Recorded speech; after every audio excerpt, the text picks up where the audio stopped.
Welcome to Socializing Security, where every week we have a discussion about security, compliance, and beyond. Our goal is to learn and grow by socializing each week's topic with each other, our guests, and with you.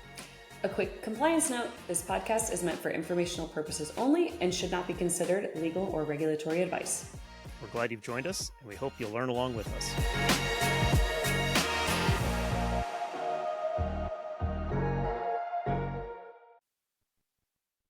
Hello, everyone, and welcome back to another episode of Socializing Security, and welcome to 2026.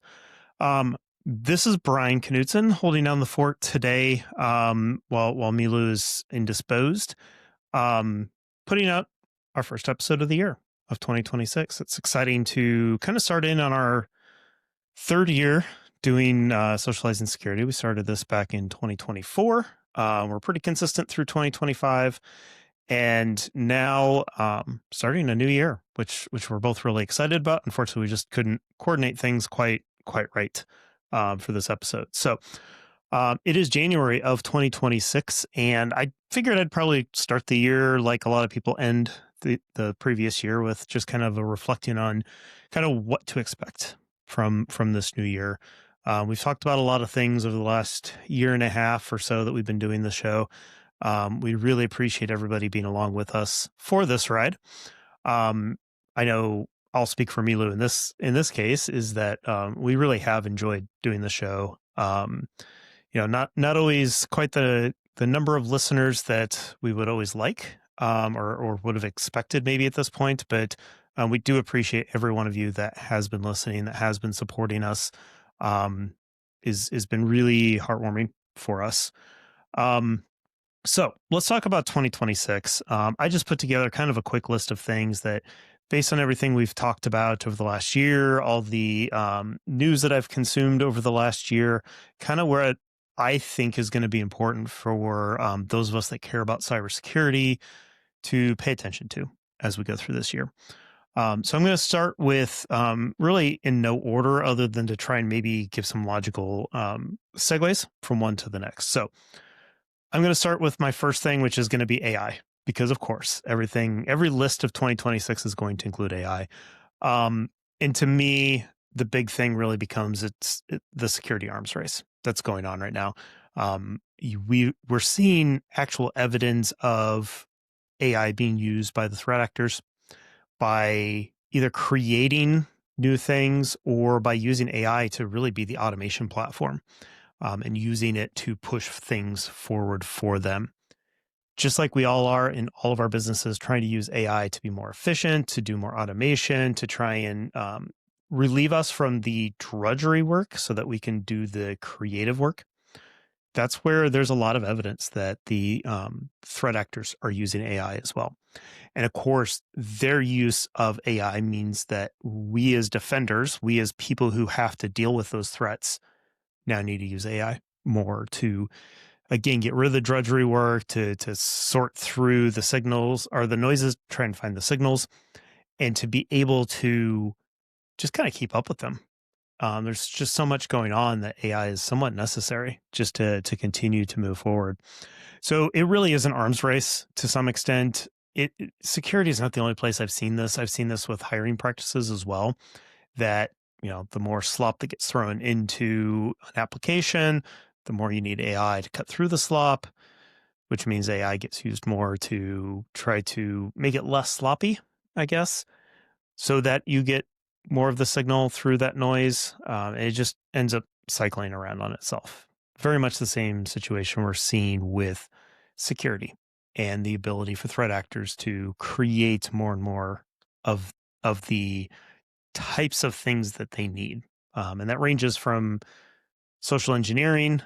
We've seen AI in the use of being able to do deepfakes and being able to, threat actors getting access to your environment by getting hired, essentially, all the way through to actually creating the code, actually deploying the code, managing the threats and all that kind of stuff. So a lot in play there. Obviously, a lot is going to happen this year. I don't think anybody has any doubts or surprises about that. Second thing I wanted to talk about is what I've termed as kind of the proactive versus defensive approach to security. And we've generally up to this point really been playing a defensive game. We're trying to stop them from doing things. We're trying to create the defenses that will prevent them from getting into our environment, to prevent them from being able to execute by watching for malware and stopping it as it launches. And proactive may seem very similar to that, but to me, it is a very different term. It's a different approach to it. It is more than just being defensive. It is trying to bring in that concept of, hey, we need to do more to prepare for the inevitability of it happening. We need to do more to prepare for when this thing happens in our environment. What are we going to do?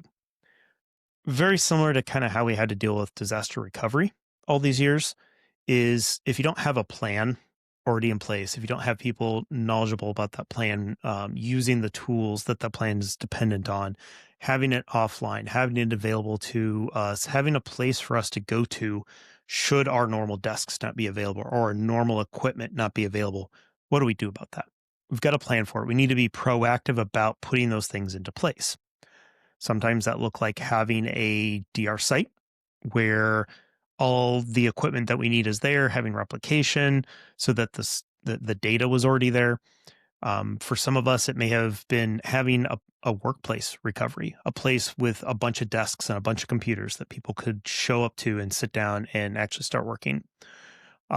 For specific businesses, it may be, what do we do for patients when we don't have power, we don't have water, we don't have access to these things, people can't get to us, we're cut off because of a flood or some sort of critical event that bisects the town.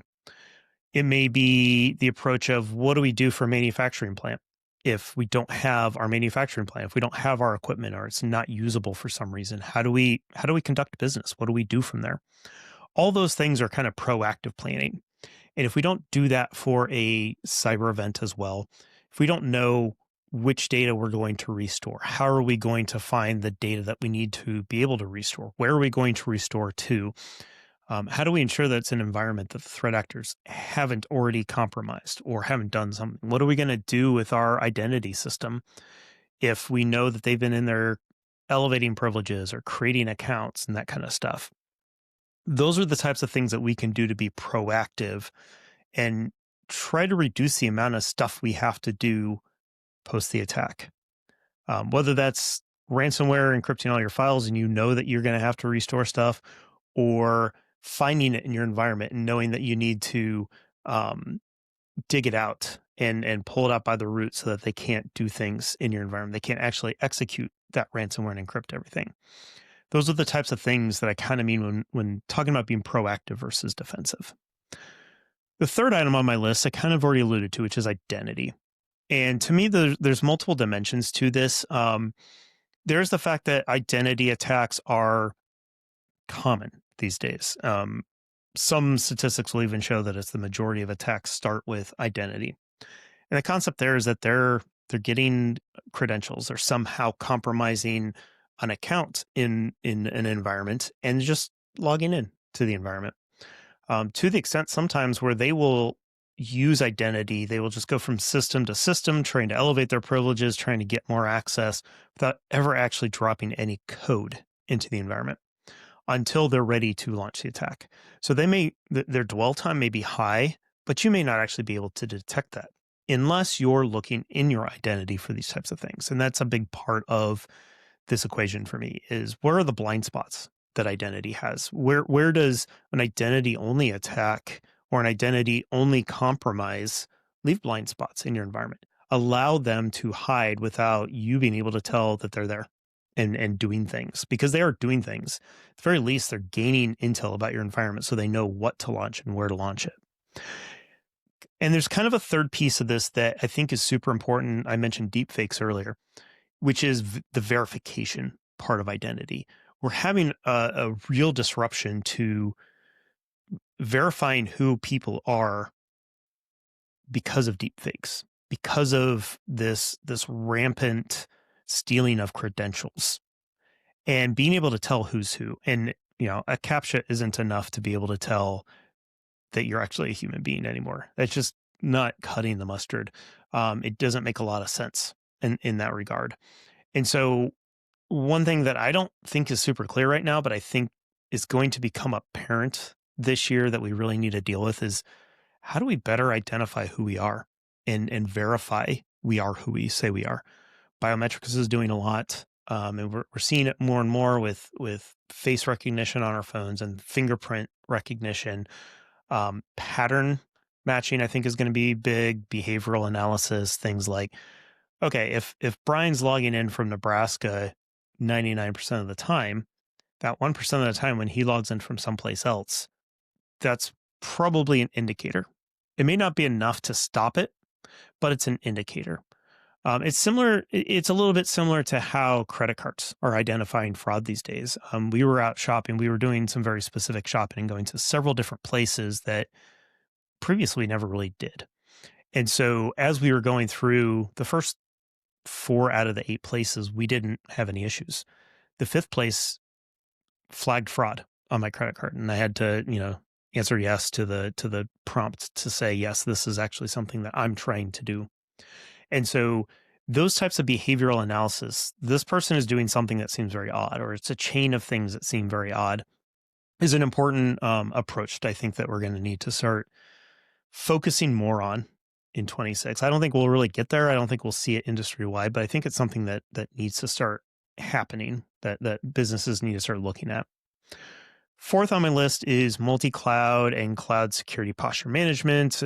No one term really matches it, but it's that complexity of not only a single cloud, but having multiple clouds, probably some on-prem, probably some SaaS, all interacting with each other, all trying to talk to each other as we introduce AI in there and agents trying to do things for us. It becomes super complex. There's a lot of terms out there in this space. I mentioned cloud security posture management is probably the most popular one, making sure you've got your environment properly locked down, that you know what your estate is, that you know that you're not leaving object storage buckets wide open. Those types of things are super important. And when it comes to somebody breaking through a window, knocking down a wall to get into your environment, rather than just logging in, like I mentioned with identity, having those pieces in place to understand which windows are most vulnerable, making sure that hey, we left this door unlocked, doesn't happen, I think is going to be super critical, especially as the lines are so blurry because there are so many different pieces that all need to talk across these boundaries. You've got deliveries coming in and out of your house all day long. How do you make sure only the right people get through that door? And only, it does mix in with identity a bit, because obviously part of the solution is going to be, hey, identify yourself. Zero trust gets in here. Obviously, zero trust has been big for a number of years, but honestly needs to be something that we all need to do better with. We need to buy products that use zero trust as kind of its foundation. We need to ensure our environments are operating in that manner so that every time somebody tries to access that asset that happens to have that really sensitive data in it, that we're double checking it and making sure that it's the right identity. Again, not necessarily the right person even. This can be those computer accounts. It can be those agent AI type accounts. We need to be able to authenticate them appropriately, make sure they're accessing the right things at the right time. And it's not limited to any of those constituencies. They all need to abide by that. 5th on my list is supply chain security. This is a challenge that we've seen for a number of years now. We've seen it in some of the biggest compromises, going back 5-6 years, I think, at this point, when we saw a business get compromised and that compromise being used to get into some other business. The initial target really wasn't the final target. It was just a vector along the process. And that may be, hey, I want to get into a trusted business partner that was going to have more ready access. It's a bit of an identity attack in that regard by becoming the person or coming from the business that already has pretty unfettered access to another business. Being able to say, hey, we can compromise their software and then that'll get deployed in all of their customers. And now we have access to all their customer environments. Things like that is what supply chain security really is. And it has been a problem for a number of years. Personally, I don't think we're taking it seriously enough. There is the concept of a cybersecurity bill of materials or a software bill of materials that identifies kind of here's all the things that are in a given piece of software that you go to install, so that you have that awareness of, hey, there's log4j is being used in here. And so that I can catalog that with the security team can say, hey, I know that this log4j problem exists in our environment, and here's the software that downstream uses it. Those types of things are super critical. And I don't think that we as an industry are doing a great job of maintaining that and being conscious of that and really making that part of the acquisition process. Because that can be a huge problem, because anytime you bring new software into your environment or a new device, we'll talk about OT here in a second, that is a hole in the wall. That is an access that you have granted, a trust that you have within your environment that honestly decrements your overall. I mean, the greatest security is one that doesn't have anything powered on. As soon as you start powering stuff on, it is decreasing your ability to secure your environment. It's increasing your surface area. And as soon as you start adding third-party stuff that you don't have from cradle to grave control over, code that you wrote within your company completely, at that point you're notching down your security posture a little bit. And being able to maintain that, it's inevitable. We have to do these things, but being able to maintain it, being able to track it, being able to understand what those challenges can be is super important. And I really hope this one may be more of a hope than a prediction at this point. But I think we as an industry really need to move forward on that and put a lot more focus on that. I think we're number 6 on the list now. I mentioned OT. And this mixes up with critical infrastructure. It mixes up with a lot of different industries.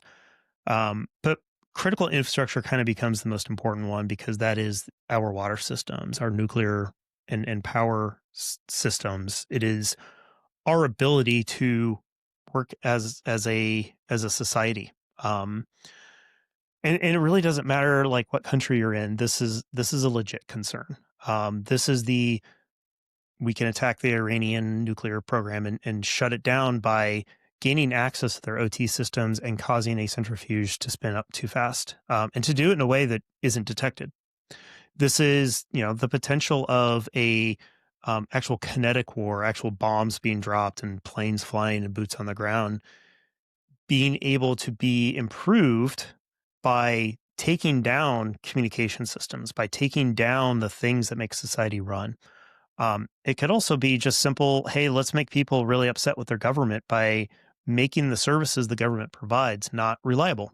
And that can cause things like regime change or can be a prelude to those types of things. Chaos just in general is enough to distract a populace from something that may be coming at them. And so something as simple as, hey, there's a lot of small cities and towns that may not, they definitely don't have the budget for really strong cybersecurity. And if I can log into one of those cities and, they have computer controls with their stoplights and be able to mess those up and cause a lot of accidents to distract the police, that then Again, these chains of attacks are critical, because in all of these situations, identity, it's the first step, but it may not be the last step. It's definitely not the last step. It's just the first step. These cloud aspects of things, the supply chain security, it's like all of these things that can notch security down a little bit and give us a foothold. And much like a mountain climber, a lot of these threat actors don't need much of a toehold to be able to climb that mountain to get in. They can take a very, very small amount, and it's kind of freaky what they can use to their advantage there. One industry that I focus on a lot that I think is in a dire straits right now, plays into the OT and the critical infrastructure. So number 7 is healthcare. Healthcare is just under attack. It used to be one of those industries where there seemed to be a bit of ethics, where they said, we won't attack critical infrastructure. We won't attack healthcare.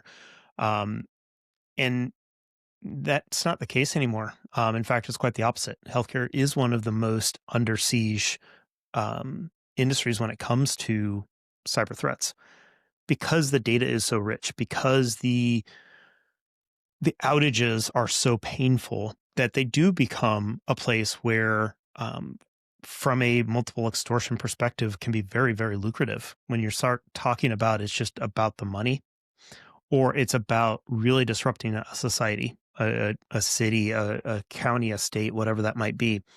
Because if I attack healthcare and I get, ransomware and I shut the place down, lives are at stake. And there is now been research and data to show that these cybersecurity attacks, ransomware, other things that would take out parts of a healthcare organization, are causing life and death situations. They are leading to more bad outcomes, which quite frankly, we can assume means more deaths. It could also mean, bad outcomes from a surgery perspective. It could be people not getting surgery in time, meaning their condition gets worse to the point where maybe surgery isn't the thing that can solve it. It means people not getting their medications in time and potentially being in excruciating pain when maybe they shouldn't be. So healthcare is one of those, again, industries, kind of like I mentioned with cities, they don't have the budget to actually meet the needs and the real needs, like the real impact to human lives isn't there. And so they're on a shoestring budget. They're desperately trying to do things. Here in the United States, it's even more dire. Current administration has cut funding that goes to healthcare organizations. There are some things that have been put in place to barely make up some of those losses in certain areas. And, everybody has to take them super seriously because that is one of the major funding sources these days for healthcare. So very dire straits from that perspective. Cybersecurity is there for those of you in healthcare in the United States, particularly if you're in a rural situation. Pay attention to rural healthcare coming out of DHHS. There's money coming out. It's not a ton, to be honest, and it is time limited. So if you are in that scenario and you haven't heard of the rural healthcare transformation initiatives, definitely go take a look at that immediately, because that is something that is spinning up right now and is something that everybody in rural healthcare should be aware of.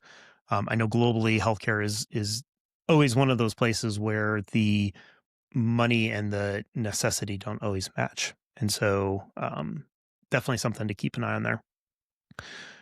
Next on my list, I think I'm number 8 at this point, is again U.S. specific, but has had some implications globally.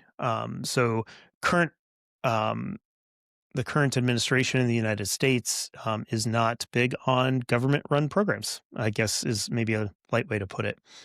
And we have seen potential impacts come from this. So cutting funding to the CISA organization, the NIST organization within the United States that help with cybersecurity, both government and reaching out to the private sector as well, creating standards, helping to define, and the big one ended up being the known vulnerabilities database was at risk of not being maintained any further. And would have been kind of left fallow, if you will, had it not been for some last minute funding going to it. And again, this isn't just the administration. This is a across the government, federal government side of things that just, to me, isn't putting the seriousness on cybersecurity that it should be. And really putting the focus on the fact that this is an all or nothing sort of a deal. They could pull back all of their outreach and just protect the federal government, and that's not going to be enough. They could help support all government entities at every level and ignore the private industry and still not be enough. The really big success with CISA over the last, what has it been, 10-ish years or so, has been the fact that they've been working very closely together across private and public and putting those things together so that everybody benefits. And that's really what we need to do. 99% of businesses are not going to be able to stand up against a threat coming from the Chinese government or the Russian government, or name any government level entity that is actively doing cybercrime or implicitly supporting it by allowing it to happen. There's just too much. There's just too many resources these countries throw at it that very few businesses are going to be able to stand up against. And so I unfortunately, on a slightly dark note, think that the U.S. federal government is going to continue to be more and more AWOL on this front when they should be leading it to some level. And I get the fact that, keep government out of business, but this is something everybody needs to work together on. And the way capitalism works, it's not incentivized for Meta and X to work together to create a better security scenario. They're going to actively work against each other. And sometimes security is that differentiator that they use. And so they purposely do not want to work with one another. And this is a place where the government should be able to step in and help to peanut butter across multiple different potentially competing organizations. I did not want to end on a negative note, so I actually put my final point as a positive one, which is innovation. All of these challenges are going to lead to innovation. Whether we'll see the results of those innovation within 2026 remains to be seen. But the way this industry works is it tends to flow in certain ways. One of those ways is that as companies consolidate, and we are seeing a lot of acquisitions, particularly in the cybersecurity space. We are seeing a lot of the government not supporting private industry. We are seeing some of these challenges in all these different areas I've talked about. Those challenges tend to get met, oftentimes not quickly enough, especially given the really active threats we have going on right now. But they do present opportunities, and there are people. One of the great things about, call it the United States, call it open markets, whatever phrase or term or place we want to put at it. But those places that allow people to do innovative stuff, to take risks and try to solve a problem, means that hopefully this year, and in most cases, I bet it's going to be more next year in 2027, we'll see the results of. We'll see some of these startups start popping up, start making noise, start grabbing our attention and market share, potentially getting acquired by the Googles and the Metas and those types of companies that are going to solve some of these problems. These problems will most likely get solved. Innovation is how they generally get solved. And one of the things I love about this industry and watching this industry is identifying these problems and then going and solving some of those. And some of you that are listening to this, working at individual companies, may help to solve these. You may be going out there and saying, hey, we have this problem. I'm in healthcare. I have supply chain problems. I need that to be solved as quickly as possible. So I'm going to create that solution. And maybe that's something that you share amongst your peers, and all of a sudden now it's a grassroots approach to things that other healthcare organizations can adopt. Sometimes those things get picked up by NIST and other organizations like that create standards. Sometimes your business partners in the technology space will pick up on those things and say, "Oh, we could build a solution to that." Or maybe you go to a Cisco or you go to a Palo Alto and you say, "We need a solution for this." And I work for one of those companies that listens to their customers say, "We need this," and then encourages experimentation internally to try and solve those types of problems. So, these types of things get created. So be noisy about what you need from your vendors. Talk to your vendors about the challenges you have and where solutions might be, especially if you've got a really good kind of early adopter type of approach to things. We've had conversations about being early adopter, beta testers, being close with your vendors and building a relationship with them. Sometimes it's going to be talking to your channel partners or your VARs and working out a solution across multiple vendors. I've done that myself, having been a solutions architect for a VAR that had a number of solutions, including some that we built ourselves, to be able to combine those to create things like DR as a service that didn't exist as a category at the time. To be able to say, hey, we've got a way that we could solve this problem and make it easier for our customers to be able to restore when they can't afford to have their own a second data center, or they can't afford to have this level of replication. Maybe they can replicate to us and we can help them spin that kind of stuff up. that kind of innovation happens out there and it gets noticed and others try to copy it. And all of a sudden now it becomes, kind of table stakes type of thing. So innovation is one of those things I think is going to happen. Hopefully we'll see it. It'll be happening whether we see it or not. I truly believe that. And feel like that's going to be a major thing in 2026. We'll see a lot of innovation, or there will be a lot of innovation. Hopefully we'll see it and be able to see the silver lining, to see that sunrise coming up, that, maybe things will be better next year. So there you go. There's 9 things that I think are going to be critical this year, things to watch out for. Honestly, things that we'll probably put on our list of episodes to have for you this year. So thought that would be useful to everybody, a good way to kick off 2026. But yeah, we'll be having more episodes, hopefully along these lines, along with a bunch of others. So again, really appreciate you all being an audience for us, especially those of you that like and subscribe us. Would love to see more reviews. Would love to see more contact from you all and kind of the things that you would like to see from us. We might be able to help you with some of those solutions. So ping us. info@socializingsecurity.com would be the way to reach us. We look forward to any advice, any recommendations people have for us, for guests, for topics, for your ideas on where you think 2026 is going to go for us in the cybersecurity industry. So with that, I would like to thank you all for socializing with us and look forward to talking to you on the next episode.